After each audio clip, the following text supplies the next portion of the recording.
네, 오늘 말씀의 제목은 내니 두려워 말라라는 말씀의 제목입니다. 오늘 예배 자리에 오신 여러분들을 진심으로 환영합니다. 원래 코로나 때문에 좌우로 인사를 못했는데요. 우리 집사님 한 분이 인사를 하더라도 좌우로 인사했으면 좋겠습니다라고 이야기하더라고요. 좌우로 우리가 잘 오셨습니다 인사하겠습니다. 잘 오셨습니다. 옆을 보시고 잘 오셨습니다. 예, 사랑하고 축복합니다. 사랑하고 축복합니다. 네, 네, 감사합니다. 네, 여러분 우리 인생을 무엇에 비유할 수 있을까요? 우리 인생은 무엇에 비유할 수 있을까요? 많은 사람들은 인생을 바다에 비유하기도 합니다. 그죠? 바다. 실제로 불교에서는 인생을 고해라 그렇게 이야기하죠. 고통의 바다. 이제 불교에서는 그렇게 말합니다. 충분히 일리 있는 말이죠. 인생을 살다 보면은 잔잔한 바다도 있고 또 언제 바람과 파도가 몰려들기도 하고 또 인생을 흔들어 놓는 그런 경우도 있습니다. 그래서 이 폭풍과 몰려오면은 인생에 큰 위기를 당하기도 하죠. 오늘 본문도 제자들이 갈릴리 바다를 항해하는 가운데 일어난 이야기입니다. 그래서 이 이야기는 당시의 어떤 제자들의 이야기가 아니고 바로 우리의 이야기다. 저는 오늘 본문의 말씀을 준비하면서 두 가지를 깊이 묵상하게 됐어요. 그 하나는 뭐냐면 인생의 두려움을 만났을 때 어떻게 해야 되는가. 여러분 인생의 두려움을 만나지 않는 인생은 하나도 없습니다. 여러분들에게 문제가 없는 영혼은 하나도 없단 말이죠. 그러면 뭐죠? 그 문제가 오고 인생의 풍랑을 만나면 반드시 두려움이 옵니다. 그럼 이 두려움을 어떻게 해야 되는가 이 말이죠. 오늘 본문을 보겠습니다. 마가복음 6장 47절 48절입니다. 우리 같이 읽어보겠습니다. 시작. 저물매 배는 바다 가운데 있고 예수께서는 홀로 무태에 계시다가 바람이 거스름으로 제자들이 힘겹게 놓아졌는 것을 보시고. 우리는 세상이라는 바다 위에 항해를 하고 있습니다. 바다 위에 잔잔한 가운데 항해하면 참 좋을 텐데 이 바다는 늘 파도가 치고 또 풍랑이 있고 엄청난 폭풍우까지 일어나기도 하죠. 그때 우리는 많은 고난을 당하게 됩니다. 여러분 우리의 인생의 바다에서 풍랑으로 말미암아 고난을 당하면 아까도 말씀드린 대로 두려움이 생기죠. 불안도 생깁니다.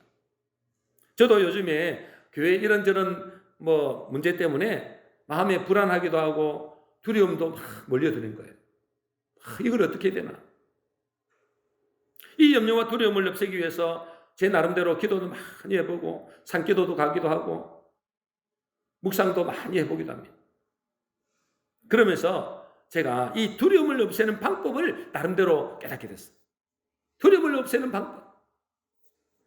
여러분 인생에서 이 풍랑 문제를 만났을 때 인생의 큰 문제를 만났을 때 염려와 두려움을 없애는 비결을 여러분에게 말씀드릴 텐데 아주 간단합니다. 답은 아주 간단해요. 어떻게 하면 이 인생의 풍랑을 만났을 때 이 두려움을 없앨 수 있을까요? 답은 나를 포기하면 됩니다. 어떻게 하면 된다고요? 나를 포기하면 돼요. 한마디로 말해서 뭐냐면 영적으로 뭐 하면 되는 거예요? 내가 죽어버리면 돼요. 자살하는 이 말이 아니고 영적으로 죽어버리면 돼요. 이 키블러 로스 박사라는 이분이 있잖아요. 말기암 환자 200명을 대상으로 심리 상담을 했어요. 그 결과를 종합하여서 암 환자들에게 나타나는 심리적인 5단계를 발표를 했습니다. 이제 암에 딱 걸렸잖아요. 그럼 이분들의 5단계를 거친다는 거예요. 첫 번째는 뭐냐니까 처음에 암 선고를 딱 받으면 부정한대요. 내가 암에 걸렸다는 것이 안 믿으시는 거예요. 두 번째 단계는 뭐냐면 왜 자신에게 이렇게 일어났는지에 대해서 분노를 하게 된대요. 왜 하필 나야? 아니 저 못된 놈들도 많은데 왜 하필 내가 이렇게 바르게 살려고 내가 착하게 열심으로 살았는데 나에게 왜 갑자기 이 암이라는 선고를 내리냐? 분노하게 된대. 세 번째 단계는 뭐냐면 암과 타협을 한대요.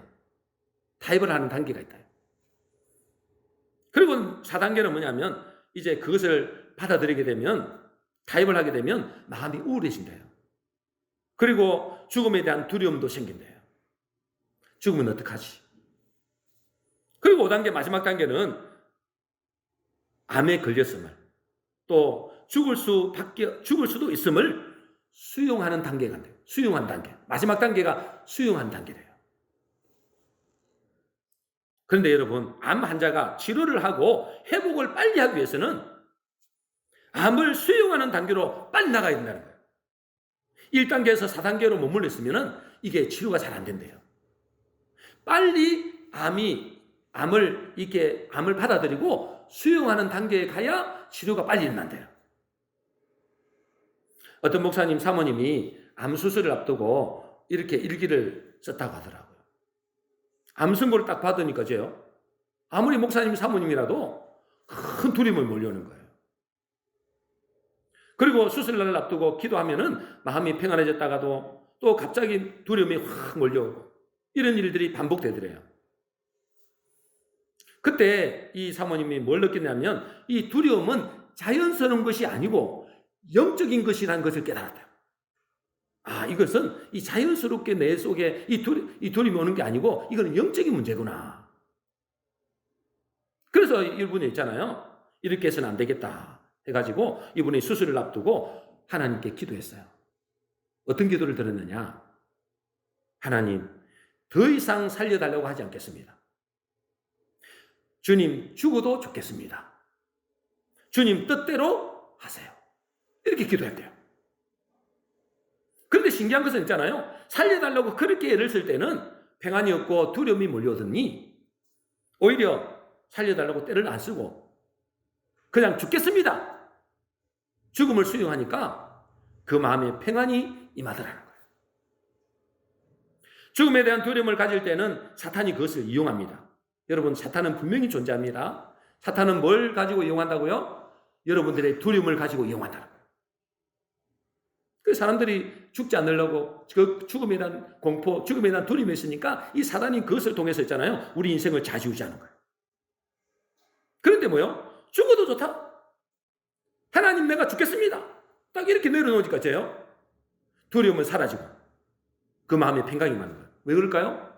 이 죽음을 통해서 마귀가 역사할 수 있는데 이 죽음이라는 공포가 사라져 버리니까 이 마귀가 역사할 수가 없는 거예요.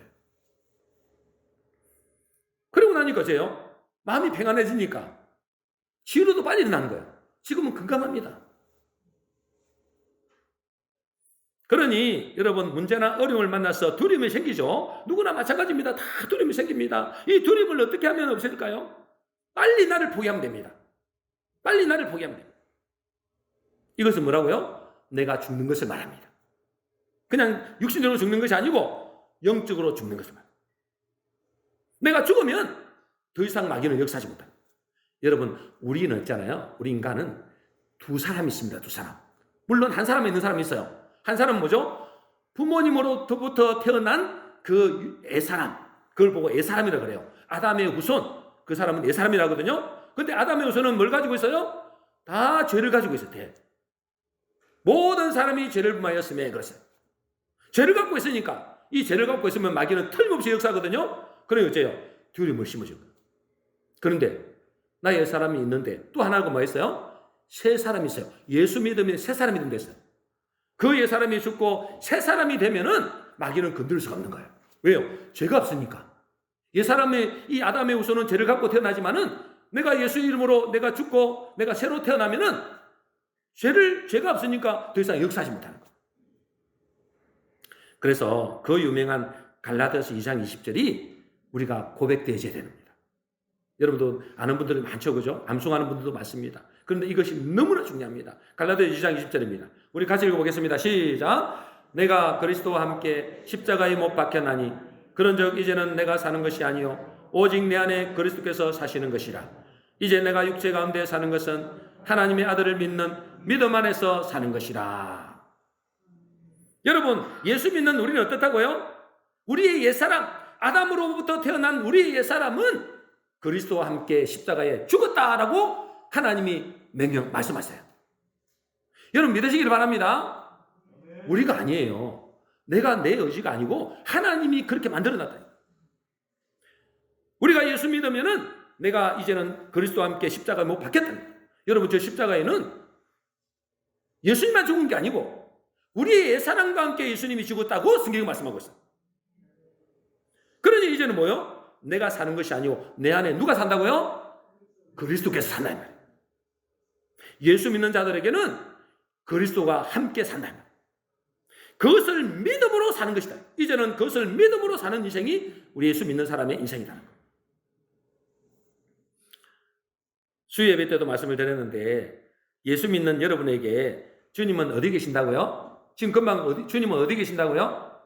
여러분의 마음속에 계신 줄로 믿습니다. 예수 믿는 자들에게는 여러분 마음속에 예수님이 살아계신다. 어떻게 하세요, 여러분? 뭔가 느껴지십니까? 내 안에서 뭔가 이렇게 꿈틀거리고 예수님이 살아서 꿈틀거리고 뭔가 느껴지십니까? 아마 그런 분은 없을 거예요. 거의 없을 겁니다. 물론 뭐 예수님이 내 안에 살아계신 것이 느껴지는 분도 혹 있어요. 은혜 막 받을 때는 혹이 있지만은 조금 지나가면 문제가 오거나 어려움이 올 때는 하나님이 살아계신가? 하나님이 내 안에 살아계시다 했는데 진짜로 내 안에 살아계시나? 전혀 안 살아가신 것 같아요. 전혀 나에게 느낌이 안 없어요.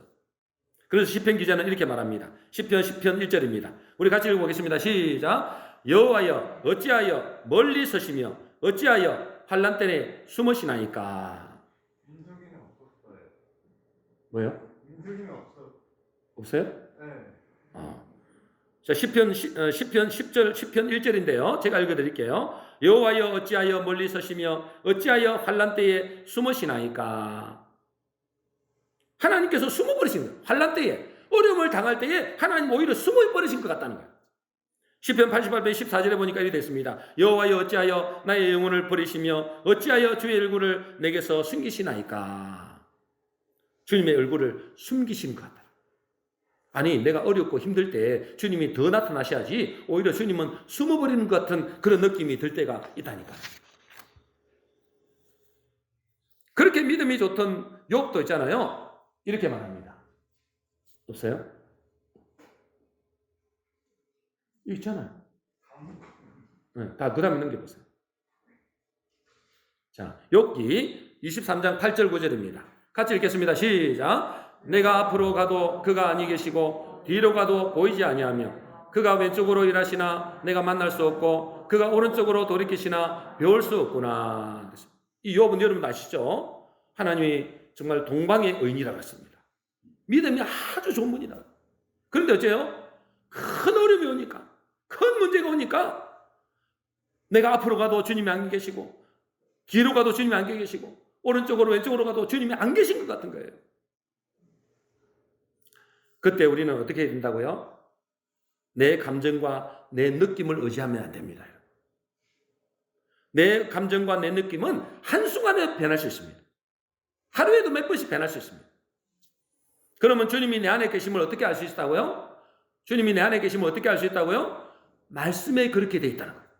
말씀에. 갈라디아 2장 20절을 금방 우리가 읽었죠? 나의 사람은 이미 십자가에서 죽었고 내 안에 그리스도께서 사신다. 그렇게 말씀하셨어요. 그리고 말씀에 수없이 주님은 우리와 함께 하시겠다고 말씀하셨습니다. 마태복음 28장 20절입니다. 우리 같이 읽겠습니다. 시작. 내가 너희에게 분부한 모든 것을 가르쳐 지키게 하라. 볼지어다 내가 세상 끝날까지 너희와 항상 함께 있으리라 하시니라. 예수님 언제까지 함께 하신다고요? 세상 끝날까지. 여러분 믿으시기 바랍니다.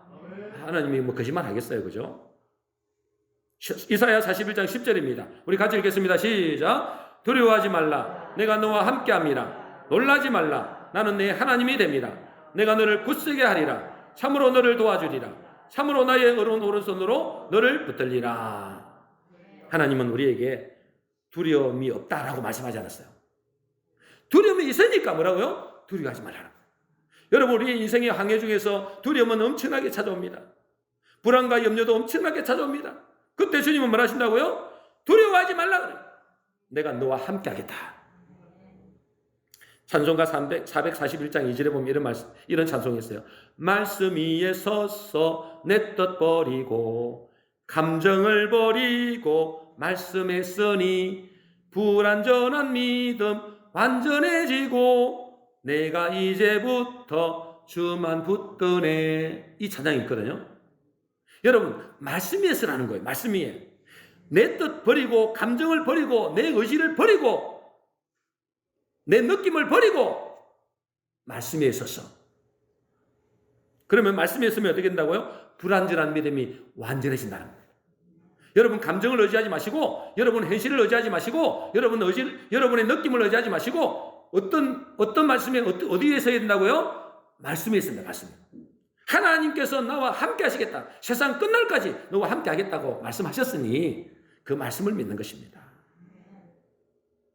그런데 여러분, 안타깝지만은 이것이 실제 상황 속에서도 말씀대로 나는 죽었고 주님이 나와 함께 하시니 염려와 두려움이 싹 사라지면 좋겠는데 실제로 현실에서는 그것이 쉽지 않다는 거예요.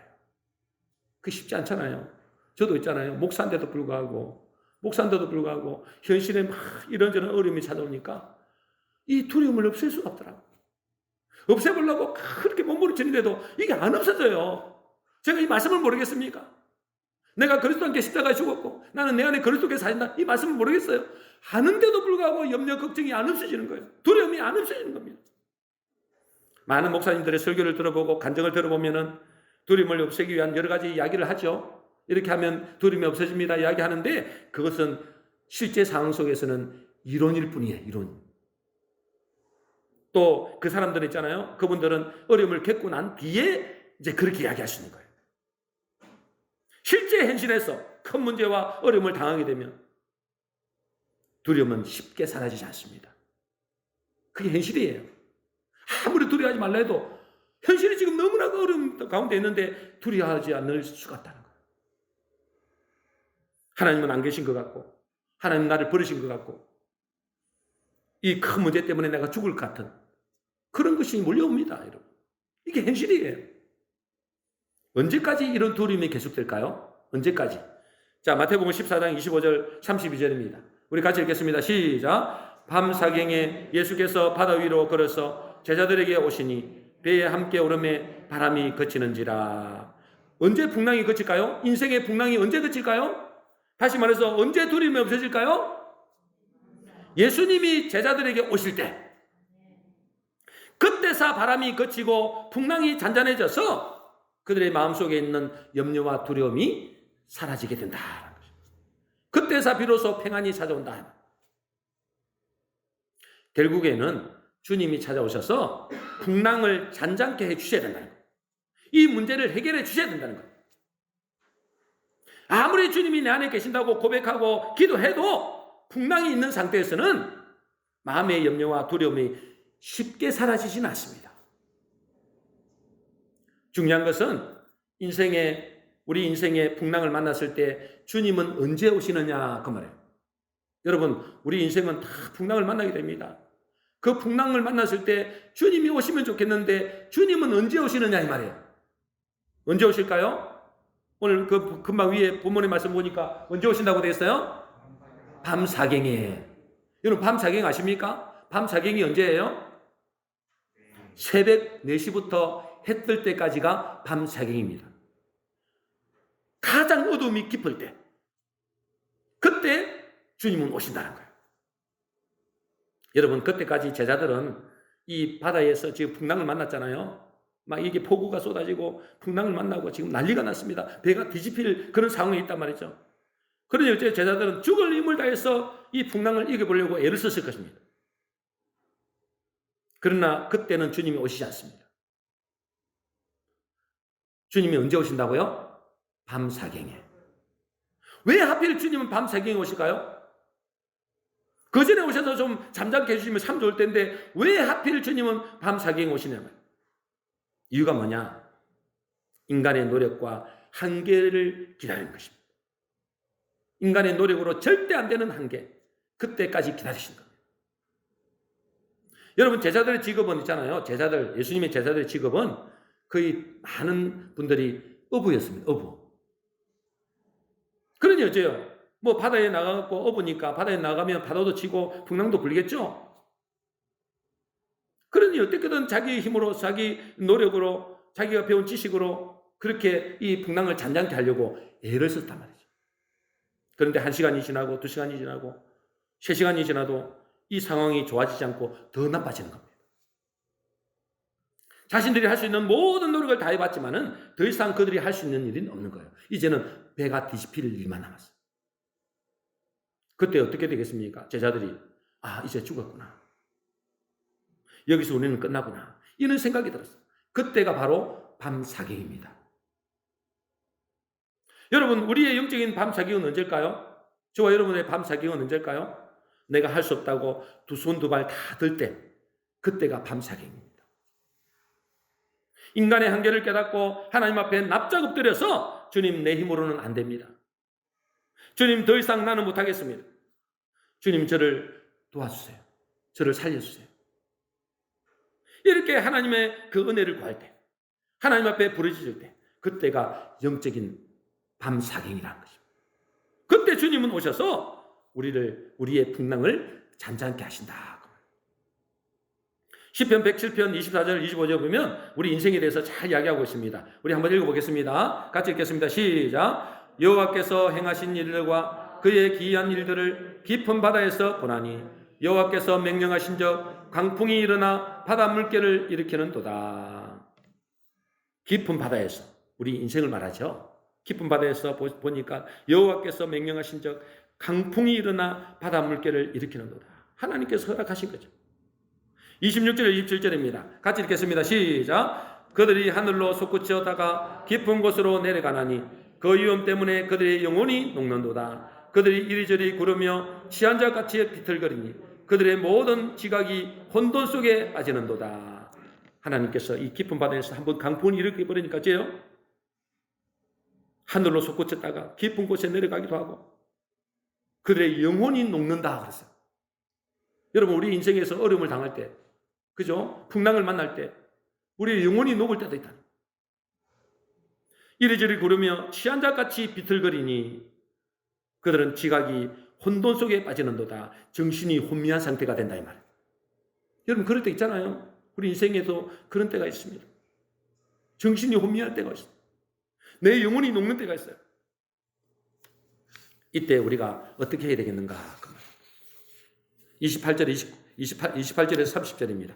우리 같이 읽어보겠습니다. 시작. 이에 그들이 그들의 고통 때문에 여호와께 부르짖으매 그가 그들의 고통에서 그들을 인도하여 내시고 강풍을 고요하게 하사 물결도 잔잔하게 하시는도다. 그들이 평온함으로 말미암아 기뻐하는 중에 여호와께서 그들이 바라는 항구로 인도하시는도다. 여러분, 우리가 인생에 이런 큰 풍랑을 만날 때, 정신이 혼미해지고 내 영혼이 녹는 것 같은 그런 엄청난 어려움을 당할 때 우리는 어떻게 해야 된다고요?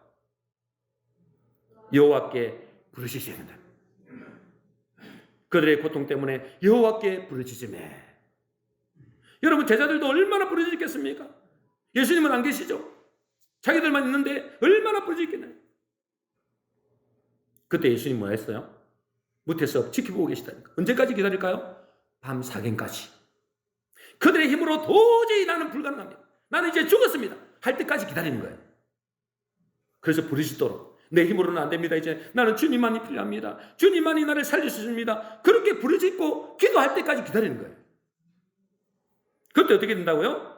주님이 가셔서 강풍을 고요하게 하시고 물결도 잔잔하게 하시고 여호와께서 그들이 바라는 항구로, 구원의 항구로 인도하신다 그랬습니다. 여러분, 우리의 인생에서 큰 풍랑을 만날 수 있잖아요. 누구든지 다 만납니다. 만날 때 뭐 어떻게 하면 될까요? 두려우면 두렵다고 해야 됩니다. 안 두려운 척 할 필요가 전혀 없습니다. 그리고 뭐 하라고요? 부르짖으라 그랬어요. 부르짖으라. 부르짖으라. 살려달라. 살려달라고 부르짖어야 됩니다. 누구에게? 하나님께. 여러분, 부르짖어도 있잖아요. 적당히 부르짖으면 안 됩니다. 적당히 부르짖으면 아직 밤 사경이 안 된 것입니다. 하나님은 언제 나타나시느냐? 밤 사경에 나타나신다니까. 밤 사경에. 내 힘으로 도저히 안 된다. 내가 포기될 때 그때 나타나신다니까. 그때가 밤 사경이에요. 그러죠. 부르짖어도 적당히 부르짖으면 안 된다. 간절히 부르짖어야 됩니다. 그때 뭐요? 주님은 나타나셔서 풍랑을 잔잔케 하십니다. 여러분, 우리가 아무리 믿음이 좋다 해도 실제 우리가 하나님을 만나고 인생의 풍랑을 만나면 두려움을 피할 수가 없어요.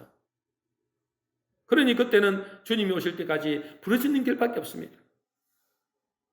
그렇게 하면 어떻게 될까요? 그렇게 하면 하나님께서 우리를 구원의 길로 인도하시고 구원의 항구로 인도하시고, 그리고 나서 하나님 앞에 이렇게 고백할 수 있습니다. 시편 107편 31절입니다. 우리 같이 읽어보겠습니다. 시작. 여호와의 인자하심과 인생에 행하신 기적으로 말미암아 그를 찬송할지로다. 여러분, 우리 힘으로 뭔가 바다를 잠잠케 했다, 어떻게 해서 뭐 항구로 갔다, 그러면 하나님께 영광을 돌리겠습니까? 하나님께 감사하겠습니까? 내 힘으로 했는데. 인생에서 뭐죠? 큰 풍랑을 만나서 내 힘으로 도저히 할 수 없다. 그래서 하나님께 간절히 부르짖었더니 그분이 나타나셔서 우리의 풍랑을 잔잔케 하시고 우리를 뭐죠? 구원의 항구로 인도하신다. 그러니 어떻게 되겠습니까? 여호와의 인자하심과 인생에게 행하신 기적으로 말미암아 하나님을 찬양할 수밖에 없는 거예요. 저와 여러분들이 이 땅에 태어난 이유가 뭡니까? 하나님께 영광을 위하여, 하나님을 찬양하기 위하여 우리를 만드시다 했어요. 그러니 하나님은 밤 사경까지 기다리신 거예요.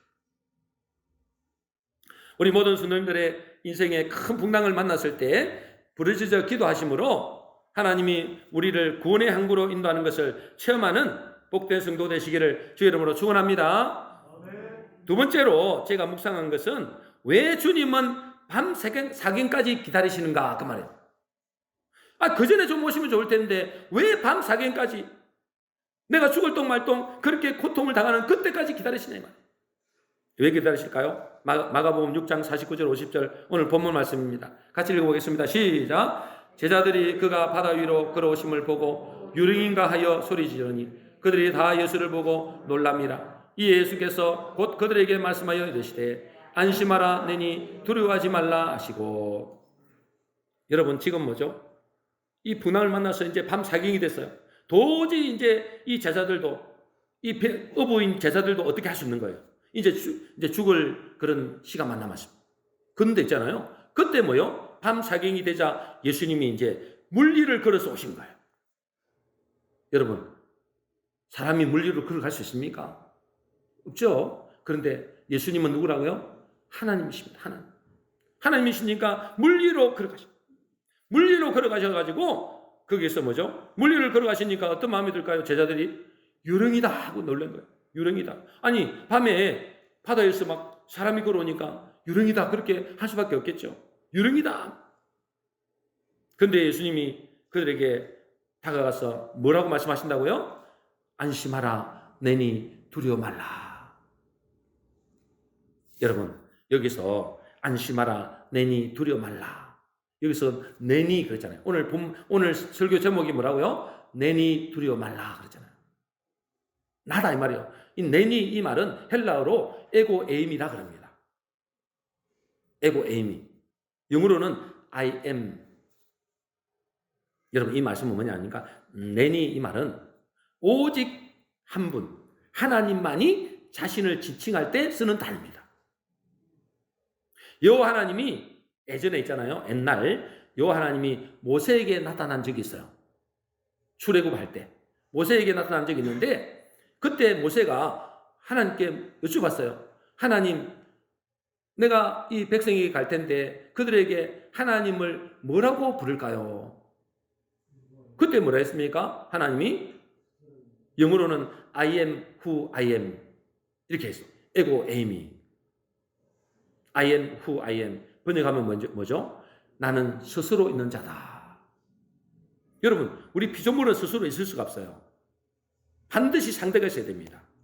그런데 있죠, 유일하게 스스로 계신 자, 그분이 하나님, 여호와 하나님. 그래서 뭐죠? 그의 이름을 나는 스스로 있는 자다. 내니 말이에요. 내니. 다시 말해서 지금 물리로 걸어오시는 그 예수님은 단순한 분이 아니라는 거예요. 전능하신 하나님이고 여호와 하나님이라는 것을 말씀하고 있습니다. 모세에게 나타난 여호와 하나님은 구원의 하나님, 메시아, 그리스도라는 것을 말씀하고 있습니다. 그래서 예수 믿는 우리의 고백에서 가장 중요한 고백은 이 고백입니다. 주는 그리스도시요 살아계신 하나님의 아들이십니다. 우리 한번 따라보겠습니다. 주는 그리스도시요 살아계신 하나님의 아들이십니다. 이 고백을 가장 중요하게 해요. 예수님은 하나님의 아들이시며 그분은 그리스도 구원자라 그 말이에요. 그리스도라는 말은 구원자라는 뜻이거든요. 여러분, 이 땅에 오신 예수님은 단순한 분이 아니라는 거예요. 지금 무리로 걸어가신 그 예수님은 단순한 분이 아니라는 거예요. 그분은 창조주 하나님이시요 전능하신 하나님이시요 만물을 다스리고 통치하시는 여호와 하나님이시다. 그리고 우리를 구원하시는 그리스도다. 그것을 제자들에게 또 우리들에게 가르쳐주고 싶으신 거예요. 그래서 하나님은 있잖아요. 그래서 주님은 우리가 평안할 때 오시는 것이 아니고 정말 밤 사경에 우리 힘으로는 도저히 어떻게 할 수 없을 때 그때 나타나셔서 우리의 인생의 풍랑을 잠잠케 하신다. 그때서 제자들이 이렇게 고백합니다. 마태복음 14장 33절입니다. 우리 같이 읽어보겠습니다. 시작. 배에 있는 사람들이 예수께 절하여 이르되 진실로 하나님의 아들이로소이다. 여러분, 이 이전에 있잖아요. 이 본문 이전에 무슨 일이 있었는 줄 아세요? 오병이어의 기적이 있었어요. 여러분, 오병이어 아시잖아요. 그죠? 오병, 떡 5개와 이어, 물고기 2마리로 남자만 5,000명을 먹였어요. 뭐 아이들하고 여자들 다 합치면 2만 명을 먹인 거예요. 이 도시락 하나 가지고 2만 명을 먹였어요. 근데 그때는 뭐죠? 그때는 이 예수님이 그리스도시요 살아계신 하나님의 아들이심을 몰랐어요. 그런데 있죠. 배를 타고 풍랑을 만나고 이제 죽기 직전에 하는 예수님이 이 물리로 걸어가서 바다를 잠잠케 하니까 그때서 부른 이 제자들이 이렇게 고백하는 거예요. 진실로 하나님의 아들이로소이다. 여러분, 주님은 우리에게 당신이 어떤 분인 것을 가르쳐 주기 위해서 인생의 풍랑도 허락하시고 그 풍랑 속에서 밤 사경까지 기다리신 겁니다. 그것을 통해서 우리에게 이 고백을 하기를 원하시는 거예요. 주는 그리스도시요 살아계신 하나님의 아들이십니다. 당신만의 유일한 구원자입니다. 당신은 바로 하나님이십니다. 나의 유일한 하나님이십니다. 전능한 하나님이시요 창조주 하나님이시요 당신은 나의 하나님이십니다. 이 고백을 하기를 원하시는 겁니다. 여러분, 이 고백이 왜 중요할까요? 왜 이 고백이 중요하냐? 이 고백을 할 때에 마태복음 16장 18절 19절에 이렇게 되어 있습니다. 우리 같이 읽어보겠습니다. 시작. 바요나 시모나 내가 복이 있도다. 내가 이 반석 위에 내 교회를 세우리니 음부의 권세가 이기지 못하리라. 내가 천국 열쇠를 내게 주리니. 여러분, 이 앞에 무슨 고백을 했다고요? 베드로가 주는 그리스도시요 살아계신 하나님의 아들이십니다. 이 고백을 했더니 예수님께서 뭐라고 하신다고요? 바요나 시모나, 이건 베드로를 말하거든요. 바요나 시모나 네가 복이 있도다. 이 복은 그냥 복이 아닙니다. 영생의 축복입니다. 영원한 축복이다. 그리고 뭘 주시느냐? 내가 천국 열쇠를 내게 주겠다. 여러분, 하나님께서 우리에게 이 고백을 하기를 원하시는 겁니다. 주는 그리스도시요 살아계신 하나님의 아들이십니다. 다른 어떤 구원의 길도 없습니다. 오직 주님만이 나의 그리스도시고 나의 구원자십니다. 당신만이 나의 하나님이십니다. 다른 우상은 없단 말이에요. 오직 당신만이 내가 경배를 받으실 하나님이십니다. 그걸 고백할 때 뭐가 주어진다고요? 복이 많은 줄로 믿습니다. 그냥 복이 아닙니다, 여러분. 영원한 축복이 많다. 그 고백을 한 사람에게 하나님은 뭘 주신다고요? 천국 열쇠를 주겠다는 거예요. 네가 땅에서 무엇인데 매면 하늘에서도 매이고 무엇이나 땅에서 풀면 하늘에서도 풀린다. 여러분, 이 축복이 저와 여러분들에게 임하시기를 주의 이름으로 축복합니다. 그렇게 되면 뭘 고백해야 된다고요? 주는 그리스도시요 살아계신 하나님의 아들이십니다. 그 고백이 있어야 돼요. 여러분 삶 속에서 늘 이 고백이 있으시기를 바랍니다. 그것 때문에 때로는 문제도 주시고 하시고 인생의 풍랑도 만나게 하시고 밤 사경까지 여러분을 안 도와주는 거예요. 왜요? 도와줘버리면 내가 했는데 이렇게 나오는 거예요. 근데 내 힘으로는 도저히 어떻게 할 수 없어요. 오직 주님만이 그 풍랑을 잠잠케 하실 때 그때 뭐죠? 우리는 고백하게 됩니다. 당신만이 나의 유일한 하나님이십니다. 당신만이 나의 구원자 되신 그리스도입니다. 그 고백을 듣기를 원하는 거예요. 왜요? 그 고백을 하는 자에게만 복을 주기 때문에. 그냥 복이 아니라 영원한 복. 그 고백을 하는 자에게만 천국 열쇠를 주기 때문에 그래요. 그래서 하나님께서 여러분에게 풍랑을 만난다 할지라도 밤 4경까지는 여러분에게 일하지 않습니다. 내가 하나님이라는 걸 보여주기 위해서, 내가 바로 그리스도인 것을 보여주기 위해서. 우리 모든 성도님들은 인생의 풍랑을 만났을 때 할 수만 있으면 나의 힘을 빨리 내려놓고, 나의 의지를 빨리 내려놓고, 오직 하나님 되시고 그리스도 되신 주님께 부르짖음으로 복을 받고 구원의 항구, 평안의 항구로 인도받으시기를 주의 이름으로 축원합니다. 예.